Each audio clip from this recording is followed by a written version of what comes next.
माता जी। हरे कृष्णा माता जी। हाँ जी, हाँ जी, हरे कृष्णा।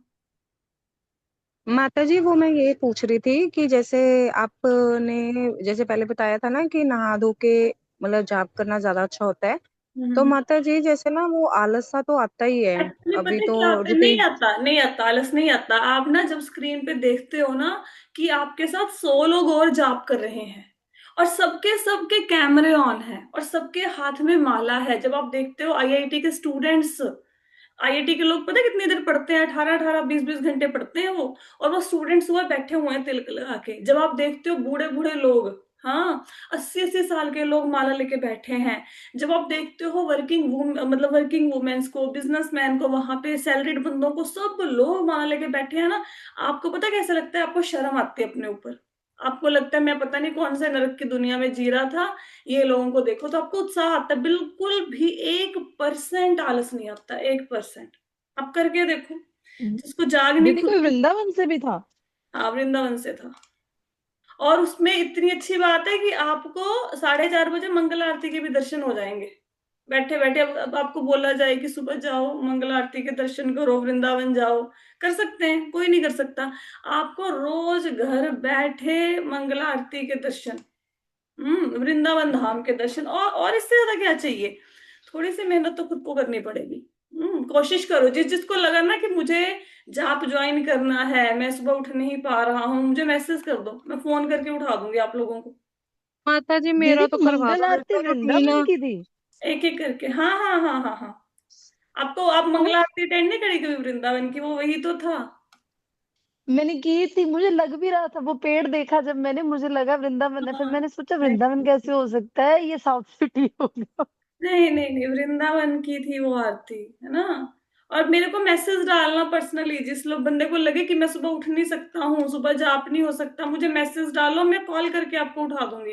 पर जाप करो, आपको इतना अच्छा लगेगा ना सुबह मॉर्निंग में जाप करके ब्रह्म मुहूर्त में।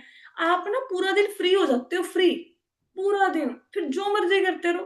भागवतम पढ़ो, गीता सुनो, घर के काम निपटाओ। नहीं तो फिर घर के काम के साथ कभी घंटी बज गई, कभी बच्चे आ गए, कभी बच्चों को स्कूल भेजना है, वो जाप अच्छा नहीं होता। सुबह के जाप में, ब्रह्म मुहूर्त के जाप में कोई डिस्टरबेंस नहीं होती, ना बच्चे की ना घर वालों की। आराम से बैठ के भगवान में, और मन बड़ा लगता है। जिन लोगों को लगता है ना कि हमारा ध्यान नहीं लगता जाप करते हुए, वो ट्राई करके देखना। एटलीस्ट आपका, अगर आप 16 माला कर रहे हो, कम से कम आधा टाइम तो पक्का ही मन लगेगा। कारण क्या है? आपका ध्यान इधर उधर गया, सामने स्क्रीन है, ठीक है। तो स्क्रीन पे क्या है, आप जब देखते हो सारे लोग इतने अटेंटिव होके चैंटिंग कर रहे हैं, आपको वैसे ही शर्म आती है, आपको फिर से ध्यान हो जाता है। वैष्णवों के दर्शन, मतलब ब्रह्मचारियों के दर्शन सुबह, और क्या चाहिए? करो करो, ठीक है। अपने आप देखो सुधर जाओ, नहीं तो फिर एक एक को पकड़ के उठा देंगे सुबह। फिर सुधार तो देंगे, ठीक है। पहले माला नहीं होती थी, माला करने लग गए हो ना, तो अब लगता है ना माला करनी इजी है। तो फिर अब ब्रह्म मुहूर्त में माला भी करो, ठीक है। ऐसे नहीं चलेगा, ऐसे सुस्त सुस्त से लोग नहीं चाहिए। भगवान के धाम में जाना है ना। जहां से दिल्ली भी जाना हो, सुबह उठ के ट्रेन पकड़ो, ये करो वो करो, है ना। तो भगवान के धाम की ट्रेन पकड़नी है, थोड़ा तो प्रयास करो। मैसेज डालना जो ज्वाइन करना चाहता है। चलो, कथा शुरू करते हैं। आज का चैप्टर है हमारा अध्याय 13। ये ना हम लोगों के लिए ही है, चैप्टर भी बड़ा मजेदार है ये। हम जैसे लोगों के लिए है। इसको सुनकर और हमें शर्म आएगी थोड़ी अपने ऊपर। धृतराष्ट्र द्वारा गृह त्याग। श्री सूत गोस्वामी ने कहा, तीर्थ यात्रा करते हुए विदुर ने महर्षि मैत्रेय से आत्मा की गति का ज्ञान प्राप्त किया और फिर वे हस्तिनापुर लौट आए। वे अपेक्षानुसार इस विषय में पारंगत हो गए। जो विदुर थे, विदुर कौन थे? वैसे तो आपको मोस्टली विदुर जी की कथा पता होगी, लेकिन जिनको नहीं पता तो एक बार बता देते हैं। एक बार किसी राजा के राज्य में चोरी हो गई। चोरी हो गई तो सिपाहियों ने क्या किया? सिपाहियों ने, मंडूक मुनि थे अपना, जो चोर थे, चोर भाग गए चोरी करके, उनके पीछे राजा के सिपाही पड़ गए। तो चोरों ने अपना धन मंडूक मुनि के आश्रम में छुपा दिया। अब सिपाही जब आए तो उनको लगा कि मंडूक मुनि ने ही चोरी की है। तो जज के पास ले गए, उसने मंडूक मुनि को सूली पे चढ़ाने का आदेश दे दिया। तो जब सूली पे चढ़ाने का आदेश दे दिया, इतने में राजा को खबर पड़ गई कि भैया तो किसी संत को पकड़ लाए हैं। राजा ने आके छुड़वाया, माफी मांगी कि मेरे से गलती होगी। तो क्या हुआ, देखो गलती किसी ने करी, राजा को माफी मांगनी पड़ी, है ना। एक बात हमेशा याद रखना, ये जो लीडर बनना है ना, नेता बनना, किसी टीम को रिप्रेजेंट करना, ये आसान काम नहीं होता। अगर आप किसी टीम को लीड कर रहे हो तो फिर वो टीम आपकी गलती करेगी तो आपको जाके माफी मांगनी पड़ेगी। अब जैसे स्कूल में किसी ड्राइवर से गलती होगी बस के तो प्रिंसिपल माफी मांगता है। किसी टीचर से गलती होगी, प्रिंसिपल को मैनेजमेंट पकड़ती है कि भाई तुझे क्यों बिठाया हुआ है, तेरे होते हुए कैसे हो गया। ठीक है, तो इसी प्रकार आप इस क्लास को ज्वाइन कर रहे हो, तो अगर आप लोगों ने अच्छे से भगवान की भक्ति शुरू ना करी तो भगवान पकड़ लेंगे मुझे कि भाई आप लोग 10 लोगों की क्लास ले रहे थे, वो तो भक्ति में आगे बढ़े नहीं, बताओ अब आपको पूछते हैं तो फिर मैं क्या बताऊंगी कि मैंने तो बोला था उठ जाओ कोई उठाने है। और पता है क्या होता है, ये सारी बातें ना, जैसे कोई बंदा बोले कि लाइफ इंश्योरेंस का मुझे पूरा बेनिफिट चाहिए, कोई बंदा 1 करोड़ की लाइफ इंश्योरेंस करा ले, मुझे वो बोले मुझे 100% लाइफ इंश्योरेंस का बेनिफिट चाहिए, तो उसके लिए क्या करना पड़ेगा, उसको लाभ का पता कब चलेगा, कब पता चलेगा, बोलो भाई। हाँ, लाइफ इंश्योरेंस का बेनिफिट 100% कब होगा, जब कोई एक्सीडेंट होगा। जब बंदा मर जाएगा, है ना। लाइफ इंश्योरेंस कराइए, बंदा मरेगा तब भी बेनिफिट होगा, तभी फैमिली को 1 करोड़ रुपए मिलेगा।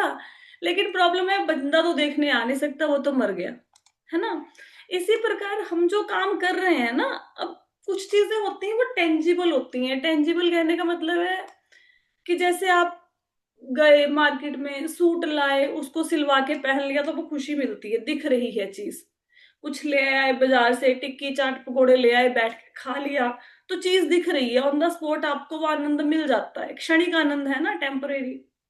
ये जो हम काम कर रहे हैं, भक्ति कर रहे हैं, माला जाप कर रहे हैं, ये कथा सुन रहे हैं, इसका अगला असली बेनिफिट तो तब मिलेगा जब मृत्यु हो जाएगी। मृत्यु के बाद जब भगवान के धाम में जाओगे। अभी तो मतलब हो सकता है मुझे सब लोग गाली ही निकाल रहे हो कि माता जी टिकने नहीं देते, रोज नया कोई डंडा दे देते हैं, आज ये कर लो आज वो कर लो, ना खुद टिकते हैं ना हमें टिकने देते हैं। पर सच में मृत्यु के बाद ना तुम लोग याद करोगे मुझे, जब भगवान के धाम में जा रहे होगे ना, और साथ वाले लोग जो उठे नहीं, जिन्होंने माला नहीं की, नरक में जा रहे होगे, तो फिर आप मुझे उस समय याद करोगे कि सही था। और उस समय फिर ना आप बताने के लिए आ सकोगे, ना मैं सुनने के लिए, पता नहीं मैं रहूंगी नहीं रहूंगी। ठीक है, तो बेनिफिट मिलेगा।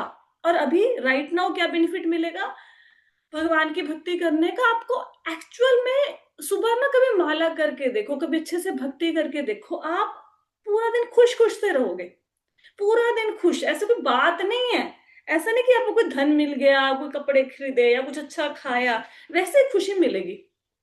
मतलब ऐसा लगेगा कि आज मैंने कुछ अच्छा काम कर लिया। तो जज ने जज के बिहाफ पे राजा ने माफी मांगी मंडूक मुनि से, मंडूक मुनि ने उनको माफ कर दिया। तो मंडूक मुनि कहते हैं कि राजा को कि भाई तेरे से तो मुझे कोई गुस्सा नहीं है, अब तेरे बंदों ने गलती कर दी, लेकिन मुझे धर्मराज से बहुत गुस्सा है कि धर्मराज है ना जो कर्मों का दंड देते हैं तो मैंने तो इस जन्म में कोई पाप किया नहीं, तो किस अपराध के बदले में मुझे सूली पर चढ़ाने का आदेश दे दिया। तो यमराज के पास पहुंचे, तो यमराज कहते कि भाई बचपन में आपने क्या किया था, एक छोटा सा कीड़ा था, उसके अंदर सुई घोंप दी थी। जैसे सूली चढ़ाना क्या होता है, सूली चढ़ाना मतलब भाला घोंप देते हैं, बंदे को टांग देते हैं, जस्ट लाइक आप वो बनाते हो पनीर टिक्का, वो सींग के अंदर टांग देते हैं पनीर को, ऐसे टांग देते हैं बंदे को। तो कहते इस प्रकार आपने कीड़े को मतलब सुई घोंप दी उसके अंदर, तो उस वजह से आपको ये सूली पे चढ़ना पड़ा। तो मंडूक मुनि कहते कि मैं तो बच्चा था, मुझे तो पता नहीं था, बचपन में थोड़ा ना पता होता है, बच्चे कीड़ी को मार देते, किसी को चींटी को, किसी को कीड़े को मार देंगे, तो उनको पता नहीं होता। तो कहते कि गलत है जो तुमने मुझे इसके बदले में सूली पे चढ़ाया या दंड दिया। तो श्राप दे दिया, श्राप दे दिया कि भाई आप धरती पे अवतार लें और शूद्र बन जाए धरती पे जाके। तो जब ये दे दिया श्राप, तो क्या हुआ, जब वेद व्यास जी के थ्रू पुत्र हुए धृतराष्ट्र और पांडु, तो रानी को क्या हुआ, जब उन्होंने वेद व्यास से, आपको पता होगी कथा ये सारी, तो नहीं एक माता जी। दासी, हाँ पता ही होगी है ना, एक दासी के थ्रू विदुर जी पैदा हुए। हम्म धृतराष्ट्र और पांडव के भाई थे, दासी पुत्र थे, लेकिन तो शूद्र की योनि मिली। तो ये शूद्र की योनि मिली है, तो यमराज थे, अब यमराज की पोस्ट तो खाली होगी ना ऊपर, है। तो जो स्वर्ग की पोस्ट खाली हो गई, तो पितरों के जो देवता है अर्यमा, पितरों के देवता के नाम है अर्यमा, तो अर्यमा ने वो पोस्ट को संभाला 100 साल के लिए। विदुर जी धरती पे आ गए, उनकी पोस्ट को उन्होंने संभाला। तो विदुर जी बड़े धर्मात्मा थे। पांडव चूंकि धर्म के मार्ग पर थे, तो पांडवों का थोड़ा पक्षपात करते थे, उनकी साइड लेते थे, उनकी बड़ी बार जान बचाई पांडवों की, लाक्षागृह से बचाया।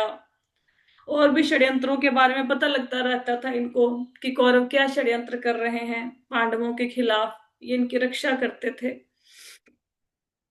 फिर जब शांति प्रस्ताव लेके भगवान कृष्ण आए, दुर्योधन के सामने रखा, उसने मना कर दिया, तो उस समय भी समझाया कि भी शांति प्रस्ताव को स्वीकार कर लो, वो नहीं माने। फिर दुर्योधन ने बड़ा अपमान किया, इनको दासी पुत्र कहा, तो इन्होंने क्या किया, छोड़ दिया हस्तिनापुर। एक कुरुक्षेत्र के युद्ध में भी भाग नहीं लिया इन्होंने, उससे पहले ही घर का त्याग कर दिया था, तीर्थ यात्रा पे चले गए थे ये। फिर उसके बाद इनकी भेंट हुई मैत्रेय मुनि से, और मैत्रेय मुनि से एक्चुअली भगवान जब धराधाम से जाने लगे ना, तो उद्धव जी को उन्होंने उपदेश दिया था अपने अंतिम समय में। उद्धव जी के साथ उस समय मैत्रेय मुनि भी मौजूद थे। तो भगवान ने कहा था कि ये सारा उपदेश आप विदुर को सुनाना, बोल के गए थे उद्धव और मैत्रेय मुनि को। तो जब उद्धव मिले, तीर्थ यात्रा कर रहे थे, इनकी भेंट उद्धव से हुई, उस समय भगवान तो धराधाम से जा चुके थे। उद्धव को आदेश दिया था कि वो बद्रिकाश्रम में जाके, बद्री नारायण में जाके भगवान की भक्ति करेंगे। तो उद्धव जी ने बताया कि भगवान कृष्ण आपको अंतिम समय में याद कर रहे थे, बोल रहे थे ये सारा ज्ञान जो आपको बताया है वो बताना विदुर को। तो विदुर जी कहते फिर बताओ मुझे, भगवान ने मुझे याद रखा, अंतिम समय में क्या ज्ञान दिया, बताओ मुझे।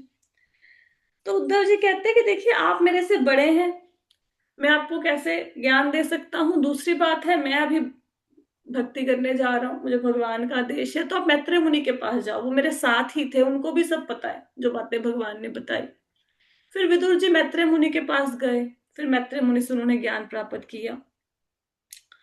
फिर जब भगवान धराधाम से चले गए और पांडव भी हिमालय की ओर चल पड़े राजपाट त्याग कर, तो विदुर जी ने प्रभास नाम की जगह पे थे, वहां पे अपने शरीर का त्याग कर दिया। फिर दोबारा से उनको यमराज की पोस्ट मिल गई। ये साधु संत जब श्राप देते हैं, उनका श्राप नहीं होता, उनका वरदान ही होता है। जैसे इनको श्राप मिला यमराज को, तो ये इनके लिए वरदान साबित हुआ। अब यमराज जी का काम बड़ा मुश्किल है। अब पूरे ब्रह्मांड के लोग जाते हैं उनके पास अपने कर्मों का फैसला कराने, अच्छे बुरे कर्मों का। फिर यमराज डिसाइड करते हैं ये किस लोक में जाएगा, किस लोक में जाएगा। वो कभी फ्री नहीं होते, उनको समय ही नहीं मिलता भगवत चर्चा करने का, भक्ति करने का बढ़िया से। तो ये जब श्राप मिल गया, धरती पर आए तो भगवान की भक्ति करी, तभी तो भगवान ने अंतिम समय में याद रखा। अगर भगवान के दिए हुए कार्य को कोई व्यक्ति अच्छे से निभाएगा तो भगवान भी ख्याल रखते हैं। जैसे ये यमराज की पोस्ट को बहुत अच्छे से निभा रहे थे, तो भगवान ने अंतिम समय में बोला ना कि इनको संदेश देना मेरा, तो भगवान हमेशा याद रखते हैं, वो भूलते नहीं हैं। ये दुनिया के लोग हैं जो एहसान को नहीं मानते, भूल जाते हैं। आप प्रेम करोगे, बदले में प्रेम आपसे नहीं करेंगे, धोखा देंगे। ठाकुर जी ऐसे नहीं है। फिर क्या हुआ, ठीक है, तो इन्होंने बोला कि विदुर ये बोल रहे हैं सूत गोस्वामी जी की तीर्थ यात्रा करते हुए विदुर ने महर्षि मैत्रेय से आत्मा की गति का ज्ञान प्राप्त किया। फिर वे हस्तिनापुर लौट आए, वे अपेक्षा अनुसार इस विषय में पारंगत हो गए।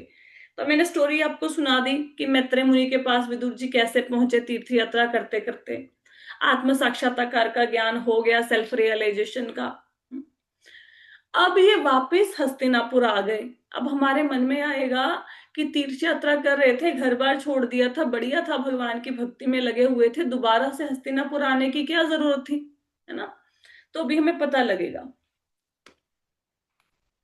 विविध प्रश्न पूछने के बाद तथा भगवान कृष्ण की दिव्य प्रेममयी सेवा में स्थिर हो चुकने पर विदुर ने मैत्रेय मुनि से प्रश्न पूछना बंद किया। अब विदुर जी मिले मैत्रेय मुनि को, ठीक है, उनको प्रश्न करते गए। तो जब मैत्रेय मुनि से उन्होंने भगवान कृष्ण की सेवा के विषय में, उनका प्रेम, उनकी सेवा के विषय में जान लिया, उसके बाद उन्होंने प्रश्न पूछना बंद कर दिया। जीवन का अंतिम लक्ष्य क्या है? भगवान की सेवा करना। हम भक्ति क्यों कर रहे हैं? हम भक्ति कर रहे हैं ताकि भगवान की हमें सेवा मिले, इसलिए भक्ति कर रहे हैं। इसलिए नहीं कर रहे कि हम दुनियादारी से परेशान है, जगत दुखों का घर है, हमें वापस नहीं आना ना, हमें भगवान की सेवा चाहिए। अगर भगवान की इच्छा है हमारे और जन्म हो तो ठीक है, लेकिन हर जन्म में ठाकुर जी की सेवा मिले, बस सेवा से ना भगवान हमें पीछे रखें। तो विदुर ने मैत्रेय मुनि से बहुत सारे प्रश्न किए, और जब उनको जीवन के अंतिम लक्ष्य का ज्ञान हो गया तो फिर उन्होंने प्रश्न पूछने बंद कर दिए। जब उन्होंने देखा कि विदुर राजमहल लौट आए हैं तो महाराज युधिष्ठिर, उनके छोटे भाई धृतराष्ट्र, सात्विकी, संजय, कृपाचार्य, कुंती, गांधारी, द्रौपदी, सुभद्रा, उत्तरा, कृपि, कौरवों की अन्य पत्नियां तथा अपने अपने बच्चों के साथ स्त्रियों समेत सारे निवासी सभी अत्यंत हर्षित होकर तेजी से उनकी ओर बढ़े। ऐसा प्रतीत हुआ मानो उन्होंने दीर्घ काल के बाद अपनी चेतना फिर से प्राप्त की हो। तो जैसे ही उन्होंने देखा कि भाई विदुर जी आ गए हैं, और आए भी कब थे? महाभारत का युद्ध समाप्त हो चुका था, युधिष्ठिर राजा बन चुके थे। तो सब लोगों को ऐसे लगा जैसे उनके प्राणों में प्राण आ गए, उनकी चेतना आ गई। अब किसी की मृत्यु होती है तो हम दिलासा देने के लिए उनसे मिलने जाते हैं यदा कदा, तो जाने वाला तो चला गया, वो तो वापस नहीं आएगा। तो जाने का अर्थ क्या होता है? हम थोड़ी देर के लिए अपनों के बीच में अपना मन हल्का कर लेते हैं, कुछ समय के लिए उस दुख को भूल जाते हैं, है ना। तो सब लोग, युधिष्ठिर महाराज, उनके छोटे भाई धृतराष्ट्र, सात्यकी, संजय, कृपाचार्य, सब उनसे मिलने के लिए, गांधारी, द्रौपदी, सुभद्रा, सब उनसे मिलने के लिए भागे। अब सब स्त्रियों ने साथ साथ अपने बच्चे भी ले लिए, बच्चों के साथ उनसे मिलने आए। यहाँ पे प्रभुपाद जी तात्पर्य में जो यहाँ पे स्त्रियों के नाम आए हैं, कुंती, गांधारी, द्रौपदी, सुभद्रा, उत्तरा, इसके बारे में थोड़ा थोड़ा इन्होंने वर्णन किया है। आपको थोड़ा थोड़ा सुनने को मिलेगा आज इनके बारे में। गांधारी कौन थी? ये हमारे इतिहास की एक सती महिला थी। ये गांधार नरेश की कन्या थी, और इन्होंने, जब ये कुमारी थी, इन्होंने शिव जी की आराधना की थी। अभी भी हम देखते हैं कि कुंवारी लड़कियां भगवान शिव की आराधना करती हैं ताकि उनको अच्छा पति प्राप्त हो। अब शिव जी को प्रसन्न करके उन्होंने भोलेनाथ से वरदान ले लिया 100 पुत्र प्राप्त करने का। अब गांधारी और धृतराष्ट्र की जो शादी हुई थी, ये बहुत सोच समझ के हुई थी। भीष्म पितामह ने गांधारी को ही क्यों चुना शादी के लिए, धृतराष्ट्र की पत्नी बनने के लिए? क्योंकि गांधारी को 100 पुत्रों का वरदान मिला हुआ था, इसलिए उनको चुना गया। तो अब जब गांधारी को पता चला कि उसकी शादी धृतराष्ट्र से होने वाली है, वो तो अंधे हैं, तो इन्होंने शादी करने से इनकार नहीं किया, बल्कि अपने पति का अनुगमन करने के लिए कि मेरे पति अंधे हैं तो मैं भी आज से कुछ नहीं देखूंगी, तो उन्होंने अपने आंखों में रेशम की अनेक पट्टियां बांध ली, और धृतराष्ट्र के साथ इनकी शादी हो गई। ये अपने समय की सबसे सुंदर स्त्री थी, और जो कौरव थे उनके दरबार में सब लोग इनका आदर करते थे। लेकिन जब ये गर्भवती थी तो कुंती के भी पुत्र होने वाला था, तो कुंती का बेटा पहले हो गया, युधिष्ठिर महाराज पहले हो गए। तो है तो स्त्री, है ना, सती भी है लेकिन स्त्री है, तो स्त्रियों में ईर्ष्या करने का स्वभाव होता है। तो गांधारी के अभी पुत्र पैदा नहीं हुआ था, तो गांधारी को गुस्सा आ गया और उन्होंने एक पत्थर लेके अपने पेट पर मार लिया। तो क्या हुआ, एक मांस का पिंड निकला। तो जब व्यासदेव जी को इस बात का पता चला, तो व्यासदेव की भक्त थी गांधारी जो थी, तो व्यासदेव जी ने उस पिंड को 100 भागों में डिवाइड कर दिया और इसको 100 बर्तनों में रख दिया गया। तो इन 100 बर्तनों से एक एक पुत्र उत्पन्न हुआ और उनके एक बेटी भी थी, दुशाला। हाँ, 100 बेटे थे, एक बेटी थी। जब कौरव ये षड्यंत्र रचते थे पांडवों के खिलाफ, तो इनको अच्छा नहीं लगता था। ये नहीं चाहती थी कि दोनों भाइयों के बीच में, दोनों परिवारों के बीच में युद्ध हो। वो चाहती थी कि राज्य को डिवाइड कर दिया जाए, एक भाग कौरवों को दे दो, एक भाग पांडवों को दे दो। लेकिन माना नहीं दुर्योधन। जब युद्ध में उनके सारे पुत्र मारे गए तो वो बहुत दुखी हुई। उनका मन किया भीमसेन को, युधिष्ठिर को श्राप दे दें, लेकिन व्यासदेव जी ने उनको रोक लिया।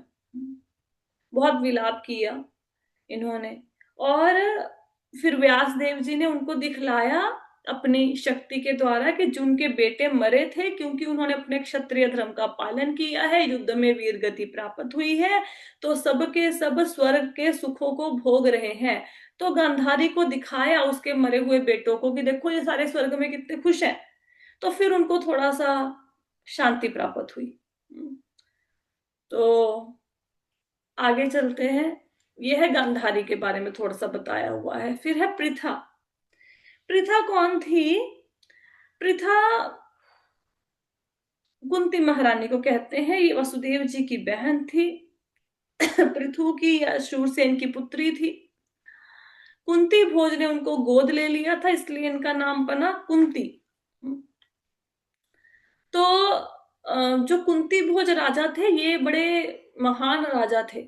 तो इनसे मिलने के लिए स्वर्ग के देवता आते रहते थे। पहले के टाइम में द्वापर युग तक अंतरग्रहीय यात्रा होती थी। मतलब स्वर्ग के निवासी, ऊपर के लोकों के निवासी, वायु लोक के निवासी यहाँ पे आते थे धरती पर राजाओं के पास। राजा भी उनसे मिलने चले जाते थे, बिना मृत्यु के स्वर्ग चले जाते थे। लेकिन अब कलयुग में सब कुछ बंद है। अब ना वो इधर आते ना हम उधर जाते। वो आते भी होंगे तुम्हें दिखते नहीं होंगे, क्योंकि जब कहते हैं ना कथा कीर्तन होता है तो आते हैं सब लोग, देवता भी सुनने आते। तो जब देवता आते थे वहां पे कुंती भोज राजा से मिलने, तो ये उनकी सेवा करती थी कुंती महारानी। तो एक बार महर्षि दुर्वासा मिलने आए कुंती भोज राजा से।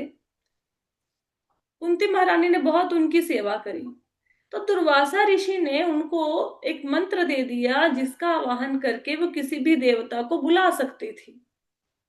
कुंती महारानी ने क्या, सबसे पहले सूर्य देव का आवाहन किया। और वो तो देखना चाहती थी कि मंत्र सही है कि नहीं है। वो खिड़की में खड़ी थी, सामने सूर्य देव थे। वो सोच रही थी किस देवता को बुलाऊं, तो उसने सूर्य देव का आवाहन किया, तो सूर्य देव आ गए। तो सूर्य देव से इनको एक बालक का जन्म हुआ, लेकिन ये डर गई। सूर्यदेव ने जब उनको बोला कि उनको ये पुत्र देंगे, तो कुंती महारानी कहती नहीं कि मेरे पिता को पता लग जाएगा, मेरी तो भी शादी नहीं हुई है। तो सूर्यदेव कहते कि आपका कौमार्य भंग नहीं होगा, आप टेंशन ना लो। तो जब इनके पुत्र हुआ तो इन्होंने पुत्र को बहा दिया टोकरी में डालकर। तो जो पुत्र था वो कर्ण था। कर्ण को इन्होंने छोड़ दिया था डर से कि लोग क्या कहेंगे। फिर पांडु महाराज से शादी हुई इनकी, और फिर इन्होंने, पांडु महाराज जब जंगल में चले गए तो उनका साथ दिया, उनके साथ जंगल में गई। तो वहां पे पांडु महाराज को श्राप मिल गया कि स्त्री का संगम करेंगे तो मृत्यु हो जाएगी। पांडु महाराज के संतान थी नहीं। एक बार पांडु महाराज ने किसी कथा में सुना कि भाई जिसके संतान नहीं होती उनके घर तो पितर भी श्राद्ध स्वीकार नहीं करते, देवता उनके दिए हुई किसी वस्तु को स्वीकार नहीं करते। संतान होना जरूरी है, जिसके संतान नहीं उसका जीवन ही व्यर्थ है। तो राजा बड़े परेशान हुए पांडु महाराज की मेरी तो संतान नहीं है। फिर कुंती महारानी ने बताया कि मेरे पास मंत्र है, मैं देवता का वाहन कर सकती हूँ। तो पांडु महाराज कहते फिर देवता का वाहन करो, पुत्र प्राप्ति करें। लेकिन कुंती महारानी नहीं मानी। फिर पांडु महाराज ने बहुत शास्त्रों से उदाहरण दिए तो वो राजी हो गई। तो सबसे पहले धर्मराज का वाहन किया, जिससे युधिष्ठिर का जन्म हुआ। फिर वायुदेव का को बुलाया, उनसे भीम उत्पन्न हुए। स्वर्ग के राजा इंद्र को बुलाया, उनका वाहन किया तो अर्जुन का जन्म हुआ। और नकुल और सहदेव माद्री से हुए, वो कुंती से नहीं हुए। जब कुंती के 3 बेटे हो गए तो माद्री के कोई बेटा था नहीं, तो उसने पांडु महाराज को बोला कि इसके 3 बेटे हो गए हैं लेकिन मेरे एक भी नहीं है, आप बोलो कि ये मुझे मंत्र दे दे तो मेरे को भी संतान प्राप्ति का सुख हो। तो कुंती महारानी ने मंत्र दे दिया। अब माद्री थोड़ी चालाक थी, उसने सोचा कि इसके 3 बेटे हैं, मेरे कम से कम 2 तो होने चाहिए। तो कहती कि मैं किस देवता का आवाहन करूं। तो उसने अश्विनी कुमारों का आवाहन कर लिया। अश्विनी कुमार 2 हैं। तो जब आवाहन किया, दोनों आ गए अश्विनी कुमार, तो 2 बेटे हो गए, नकुल और सहदेव। पर इनको फिर गुस्सा बड़ा आया कुंती महारानी को कि उसने मेरे साथ छल किया। मैंने एक बार प्रयोग करने के लिए मंत्र दिया था, लेकिन इसने 2 बालकों को बुला लिया, 2 देवताओं को बुला लिया। फिर मंत्र मांगा, माद्री ने बोला कि मैं फिर से मंत्र यूज कर लूं। फिर कुंती महारानी ने मना कर दिया कि अगर अब तुमने किसी और देवता को बुला लिया, फिर वो देवता जिनका 5 का समूह हो, वसुओं को बुला लिया, वो 8 आ जाएंगे, फिर 8 बेटे हो जाएंगे। तो फिर कुंती महारानी ने मंत्र उसके बाद उनको यूज करने नहीं दिया। फिर पांडु महाराज की मृत्यु हो गई तो माद्री सती होगी उनके साथ, दोनों बच्चों का पालन पोषण इनको सौंप के चली गई। तो फिर ये पांडु की मृत्यु के बाद जो ऋषि मुनि थे, जंगल में रहते थे, ऋषि मुनि सारे मिलकर कुंती महारानी और 5 पांडवों को हस्तिनापुर छोड़ गए धृतराष्ट्र के पास। तो ये कुंती महारानी थी। पूरा जीवन संकटों में ही बीता। जब हस्तिनापुर आई तो दिन रात इनके बच्चों से द्वेष करते थे कौरव, और उनको मारने के षड्यंत्र रचते थे। जब ये लाक्षागृह की आग में जलने वाले थे, उस समय बच के निकल गए। उस समय कुंती महारानी भी जंगलों में इनके साथ छुप के रही कितनी देर तक। तो एक ढंग से वनवास के दिन भी काटे। तो फिर कुरुक्षेत्र के युद्ध में भी दुखी थी। ये भी नहीं चाहती थी कि युद्ध हो, लेकिन फिर युद्ध तो होना ही था क्योंकि पांडवों को उनका अधिकार नहीं मिला था। फिर युद्ध के बाद इन्होंने माना ये बात को कि कर्ण इनका बेटा था। पूरा जीवन तो नहीं बताया, लेकिन जब कर्ण मर गया महाभारत के युद्ध में, फिर बताया कि कर्ण मेरा बेटा था। तो उस समय युधिष्ठिर को बड़ा गुस्सा आया कि कर्ण हमारा भाई था, भाई के हाथों भाई की मृत्यु हो गई, आपने ये सत्य नहीं बताया। तो कर्ण युधिष्ठिर महाराज ने श्राप दे दिया सारी स्त्रियों को कि आज के बाद किसी भी स्त्री के पेट में कोई भी बात नहीं पचेगी। इसलिए किसी भी स्त्री के पेट में कोई बात पचती नहीं है। कोई बात हो वो बताएंगी जरूर, चाहे अपनी किसी खास सहेली को बता दें, किसी को बता दें, बताएंगी जरूर। तो स्त्रियों के पेट में बात नहीं रहती, छिपती नहीं है। तो ये हुआ कुंती महारानी का। द्रौपदी के बारे में लिखा हुआ है। द्रौपदी कौन थी? द्रौपदी शची की अंशावतार थी। इंद्रदेव की पत्नी है शची, तो शची की अंशावतार है द्रौपदी। ये जो सारे पांडव है ना, 5 पांडव, अगर कभी आपको महाभारत पढ़ने का मौका मिले तो ये 5 पांडव इंद्र हैं। ये सबके सब इंद्र की पोस्ट पर रह चुके हैं 5 पांडव। जब द्रौपदी की शादी हो गई अर्जुन से, और बाद में क्या हुआ कि जो द्रुपद थे, इनके पिता थे, उन्होंने पहले तो पता नहीं लगा कि कौन शादी करके ले गया, ब्राह्मण ले गए, है ना, शादी करके ब्राह्मण ब्याह के ले गया। फिर भेजा पीछे पीछे धृष्टद्युम्न को, इनके भाई को, कि देख के तो आओ कि कौन शादी करके ले गया, कौन ब्राह्मण था वो पराक्रमी। तो धृष्टद्युम्न देखने गया कि ये जो ब्राह्मण थे 5, ये कौन थे। उनकी बातें सुनी छुप के, देखा है तो ब्राह्मण, भेष तो ब्राह्मणों के है, बातें हथियारों की करते हैं, बातें क्षत्रियों वाली हैं। फिर देखा कि उनकी झोंपड़ी से कृष्ण और बलराम निकल रहे हैं, दोनों उनसे मिलके। तो उसको शक हुआ कि ये ब्राह्मण नहीं लगते। फिर राजा द्रुपद ने बुलाया पांडवों को अपने यहाँ पे और बोला कि मैं धूमधाम से शादी करूंगा। तो फिर उससे पहले जब द्रौपदी से शादी हुई थी तो कुंती महारानी को पांचों भाइयों ने बोला, भिक्षा मांगने जाते थे कि हम आपके लिए बहुत अच्छी भिक्षा लेके आए हैं। तो कुंती महारानी ने कहा कि भिक्षा सब लोग बांट लो। जब दिखाया वो द्रौपदी थी। अब कुंती महारानी कभी झूठ नहीं बोलती थी, उन्होंने कभी झूठ नहीं बोला, इनके मुख से निकला हुआ कोई वचन असत्य नहीं हुआ। फिर ये फंस गई धर्म संकट में कि भाई अब युधिष्ठिर को बोला कि तुम बताओ, तुम तो धर्म के पुत्र हो, कि मेरे वचन का मान भी रह जाए और मतलब ये जो कैसे किया जाए कि वचन भी झूठा ना पड़े और मर्यादा भी रह जाए। तो युधिष्ठिर महाराज ने देखा कि द्रौपदी सुंदर बहुत थी, बहुत ज्यादा सुंदर थी द्रौपदी। इनके रूप का वर्णन है महाभारत में। उस समय उस जमाने की स्त्रियों में सबसे सुंदर थी द्रौपदी। तो युधिष्ठिर महाराज देख रहे थे कि अर्जुन ब्याह के तो लेके आया द्रौपदी को, लेकिन बाकी जो उसके भाई हैं वो उसको मतलब बड़ी भाभी का या माता का दर्जा नहीं दे पा रहे हैं। ठीक है, तो देख रहा था कि कल को द्रौपदी के कारण सारे भाइयों में क्लेश ना पड़ जाए, ऐसा ना हो जाए। तो युधिष्ठिर महाराज ने प्रस्ताव रखा कि द्रौपदी से सब पांडव शादी करेंगे। जब द्रुपद को ये बताया उसको तो बड़ा गुस्सा आया कि बेटी एक एक की शादी हुई है, सबकी शादी थोड़ी ना हुई है, 5 लोग कैसे शादी करेंगे? ऐसा तो इतिहास में कुछ हुआ ही नहीं, राजा के रानियां होती हैं इतनी, कोई स्त्री तो मैंने ऐसी देखी नहीं जिसके इतने पति हो। फिर वहां पे दुर्वासा ऋषि आए, नहीं सॉरी व्यासदेव आए।